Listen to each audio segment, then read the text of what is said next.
বন্ধু বুঝছিস আজকে তো আমার জন্মদিন নানি বিকালকে একটা অনুষ্ঠান আছে আর তুই গিফটের কথা লইয়া আইস। আচ্ছা এই মনে আচ্ছা জুইস তোর জন্মদিন কোন দিন? আমার তো জন্মদিন নাই, হ্যাঁ কারণ আমি রাত 2টার সময় জন্ম হয়েছি। দুইটা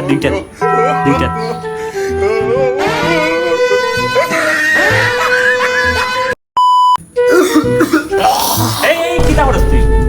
গর্ত সে পালাইলাম। কিছুদিন করতো তুই সেফ ইতলা নিত না। হ্যাঁ এবার তুই জানাস না নি আমি লিগর সব নেতাইনকে করতো থামাই গেছুন, বুঝছস নি বেটা কতদিন কেন সেফ পালাইন যেত না, কেন আমি লিগর নেতাইন থাকবা। ঠিক আছে তুই কথা ঠিক কইছ যদি কই গান মারা ফেরো পালাই যাইত না।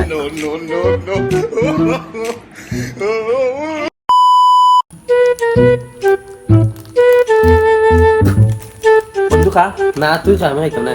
কেন পেট বড় নাকি? না তাহলে খাইতে না খানি। ডাক্তারের যে কুত্তায় মুখ দেওয়া দিন খাইতাম না। no, no, no, no.